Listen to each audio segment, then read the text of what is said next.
पूजा, तुम्हें पता है राजू का बर्थडे आ रहा है? हाँ, उसका बर्थडे 17 नवंबर को है। फिर तो राज ने तुम्हें इनवाइट किया ही होगा। नहीं। तो फिर राजू ने तो फोन किया ही होगा।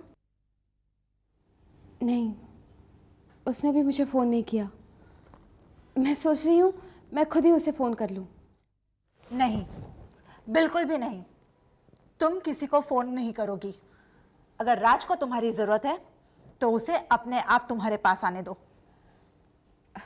नहीं पूर्णिमा, मुझे राजू के बर्थडे की तैयारियां भी तो करनी है। तुम्हें क्यों करनी है?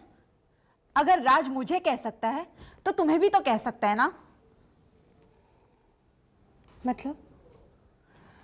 राज का फोन आया था और मुझसे कहा कि मैं बच्चों के साथ मार्केट जाकर शॉपिंग कर लूं बर्थडे पार्टी के लिए। लेकिन तुम्हें जानकर खुशी होगी कि मैंने क्या किया। क्या किया तुमने? मैं शॉपिंग के लिए मार्केट नहीं गई। नहीं पूर्णिमा, तुम्हें ऐसा करना नहीं चाहिए था। तुम्हें शॉपिंग के लिए जाना चाहिए था। क्यों जाना चाहिए था? क्यों ऐसा नहीं करना चाहिए था पूजा? अब कम से कम तुम्हारी कमी का एहसास तो होगा राज को। देखना, 2 दिन में तुम्हारे पास भागता हुआ आएगा वो।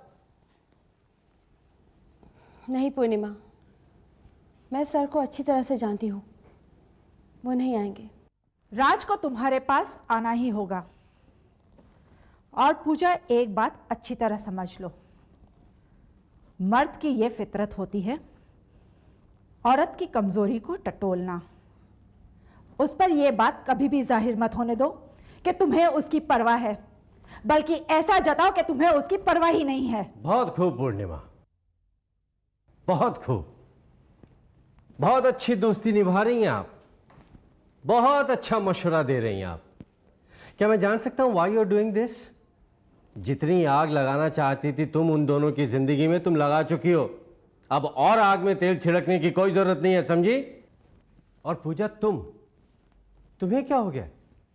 तुम तो पढ़ी लिखी समझदार लड़की हो ना, फिर खामखा पूर्णिमा की बातों में कैसे आ गई? ऐसा क्या गजब कर दिया है मैंने? बसते हुए घर को उजाड़ दिया है तुमने और कहती हो कि मैंने ऐसा क्या किया।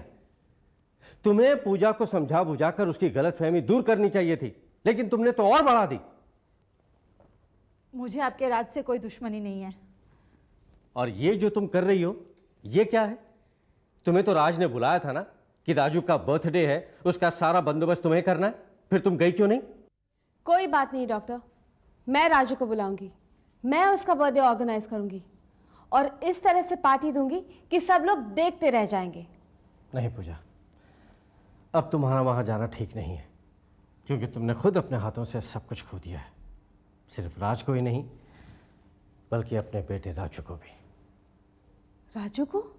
हाँ पूजा, आज मैंने उसे बहुत समझाने की कोशिश की कि वो तुम्हें एक माँ का सम्मान, एक माँ का दर्जा दे सके, लेकिन मुझे बहुत अफसोस के साथ कहना पड़ रहा है कि उसने तुम्हें माँ कहने से साफ इनकार कर दिया है।